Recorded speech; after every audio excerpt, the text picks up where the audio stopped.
नमस्कार दोस्तों, हम एक बार फिर हाजिर हैं। अपनी लास्ट वीडियो में हमने एंगर के ऊपर बात की थी कि एंगर से आपको होने वाले दुष्प्रभावों से कैसे बचना चाहिए और उसके क्या प्रभाव हो सकते हैं, उससे क्या दिक्कतें हो सकती हैं, वे सब हमने बातें की थी। एंगर मैनेजमेंट पे हम आज बात करेंगे। एंगर मैनेजमेंट एक प्रक्रिया है जिससे गुस्से के लक्षणों को पहचाना जाता है और गुस्से के उचित प्रबंधन के लिए ज़रूरी कदम उठाए जाते हैं। एंगर मैनेजमेंट आपको गुस्से की किसी भी भावना से दूर नहीं रखता है, बल्कि यह गुस्से को रोकने व उसे पॉजिटिव तरीके से जाहिर करने में आपकी मदद करता है, ताकि आपको किसी भी प्रकार की कोई क्षति ना होने दे सके। यह भावनात्मक और ना ही व्यक्तिगत, आपको इन दोनों से ही बचाता है।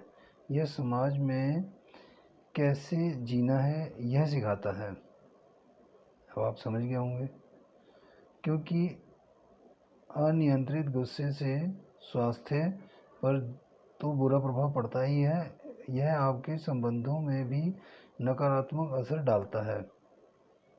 समझ गए अब आप कि यह आपके व्यक्तित्व को कितना ख़राब कर सकता है। अगर आपको गुस्सा आ रहा हो तो कुछ क्षण आपको रुकना चाहिए और अपनी भावना पर कुछ देर के लिए विचार करना चाहिए। और जिस पर आप गुस्सा हो रहे हैं, जैसे कि जिस भी कारण पर आप गुस्सा हो रहे हैं, कहीं बाद में आपको उस पर पछताना ना पड़े। उस गुस्से के कारण पछताने की भावना से बचना चाहिए।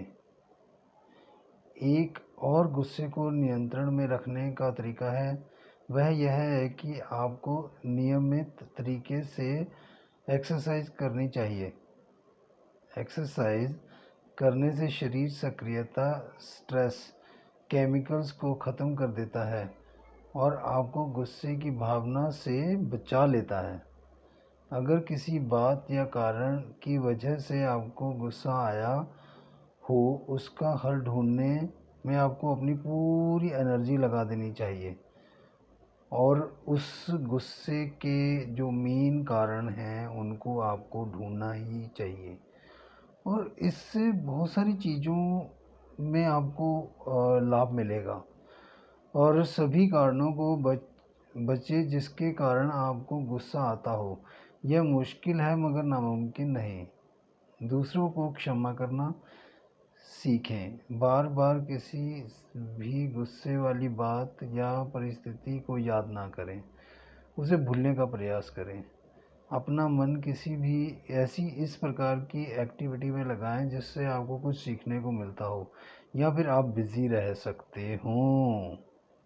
यह बहुत ज़रूरी है दोस्तों, इसके बगैर दिक्कत हो सकती है। अब आप समझ सकते हैं।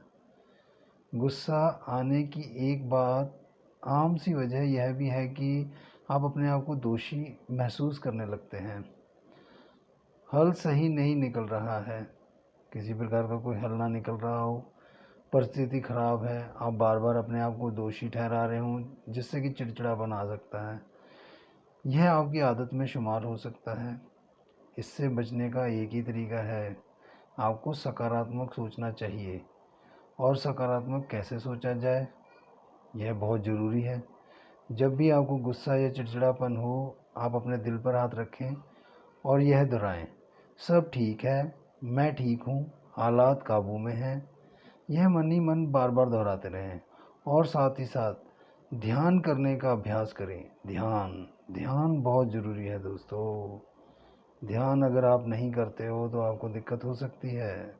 हम इस पर भी वीडियो बनाएंगे अगली बार, हम कोशिश करेंगे। और कुछ आपके कमेंट्स अगर आते हैं जिस भी चीज़ पर, हम उसका भी ध्यान रखेंगे। आपको ज़रूर कमेंट करने चाहिए हमें।